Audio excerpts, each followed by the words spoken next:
Let me ask you something strangely specific. Were you born somewhere between 1976 and 1985? And no matter where you go, you never quite feel like you fully belong? You're too cynical, too independent to be a millennial. But at the same time, you're too adaptable, too comfortable with technology to be truly Generation X. You don't relate to the grunge era apathy of the early 90s, but you also don't recognize yourself in the hyper-digital, always online culture of today. It's like you've spent your entire life standing in between two worlds, quietly understanding both, but never fully fitting into either. This out. And maybe over time, you've started to internalize that feeling, like something is slightly off, like you miss the memo everyone else seemed to get, like you're constantly adjusting, translating, adapting, just to stay in sync with people around you. But here's the truth most people never tell you. There is nothing wrong with you. What you're experiencing isn't random. It's not a personality flaw. It's not a failure to keep up. It's psychological because your brain was shaped during one of the most unique transitions in human history. You're not lost. You're something else entirely. It's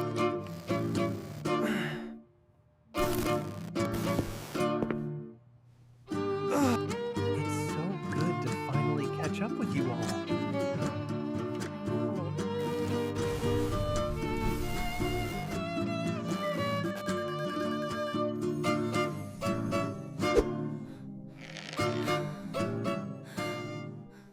To understand why you feel this way, we have to go back to the very beginning, your childhood. Because unlike younger generations, your brain didn't grow up in a world of constant stimulation, instant answers, and glowing screens. It grew up in reality. You waited for things. You waited for your favorite song to come on the radio. You waited for photos to be developed, not knowing how they would turn out. You waited for the weekend, for summer, for something to happen. And psychologically, that waiting mattered. It trained your brain in something modern culture is rapidly losing: delayed gratification, the ability to tolerate discomfort without escaping it. You also experience something even more powerful: boredom. Not the kind you scroll away from, the kind you had to sit inside. And neuroscience shows us that boredom activates the brain's default mode network, the system responsible for imagination, self-reflection, and creative problem solving. In other words, when the world gave you nothing, your mind learned to create something. There were also clear boundaries in your life. When you left school, the social pressure stopped. Home was private, safe, offline. That separation gave your brain a strong sense of psychological safety, a clear distinction between who you are in public and who you are in private. And socially, you learned connection the hard way. You read tone of voice. You handled awkward silence. You navigated real human reactions without filters, without edits.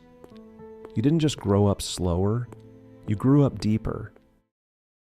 And then, right when your identity was still forming, everything changed. Not gradually, not gently. Almost overnight, the world went digital. You didn't grow up with smartphones in your hand. You were introduced to a screeching dial-up modem, chat rooms, early search engines that barely worked, a brand new reality that no one, not even the adults around you, fully understood. And here's the critical part. This shift happened while your brain was still developing. Specifically, your prefrontal cortex, the area responsible for decision-making, identity, and long-term thinking, was still highly plastic, which means you weren't just learning a new world.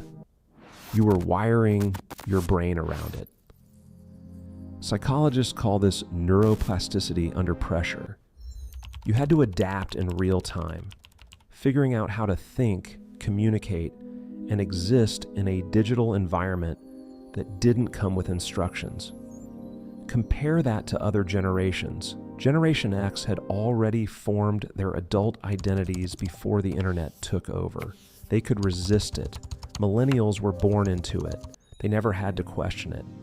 But you had to translate everything, from encyclopedias to search engines, from face-to-face interaction to instant messaging, from physical presence to digital identity. And that constant translation forced your brain to develop something rare: cognitive flexibility. The ability to switch between systems, perspectives, and rules without even realizing it. You didn't inherit the digital world. You helped build it while you were still becoming yourself. So what happens when your brain is built on two completely different systems? You feel friction. Not loud, dramatic friction, but a quiet, constant tension in the background of your life. Psychology has a name for this: cognitive dissonance. Holding two opposing beliefs, values, or ways of being at the same time. Part of you craves depth, privacy, and real-world connection. Another part of you understands speed, visibility, and digital efficiency. You value independence, but also long for meaningful belonging. You're skeptical of systems, yet hopeful they can improve.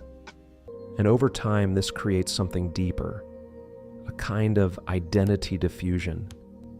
Not because you don't know who you are, but because who you are doesn't fit neatly into any existing category. So you adapt, you adjust your tone, depending on who you're with. You translate between perspectives, you become fluent in multiple ways of thinking, but that flexibility comes with a cost, a low, persistent feeling that you're slightly out of sync, like you're always calibrating, never fully arriving. You're not confused, you're carrying two operating systems in one mind, and the world was never designed for that. Here's the part no one really talks about. On the surface, you look fine, capable, adaptable, easy to work with. But underneath, there's a quiet exhaustion.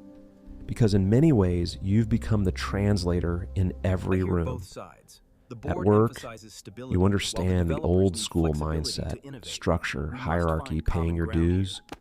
But you also understand the newer expectations, flexibility, purpose, mental health. So you bridge the gap constantly. And over time, that creates a kind of invisible burnout, not from doing too little, but from holding too much.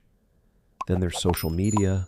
You can use it, you understand it, but something about it feels off. The constant sharing, the performance, the pressure to turn your life into content. It doesn't feel natural. Sometimes I wonder if we see the same future. And in relationships, it you just often seems like want we're in something different places deeper. right now, you know? Real conversations, real presence. But you've also learned to be self-reliant, guarded. So you hover in between, wanting closeness, but not fully trusting it. And maybe the hardest part, a subtle kind of loneliness, because you're the one who understands everyone else, but rarely feel fully understood yourself. I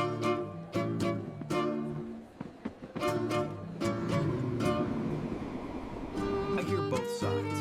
The board emphasizes stability, while the developers need flexibility to innovate. We must.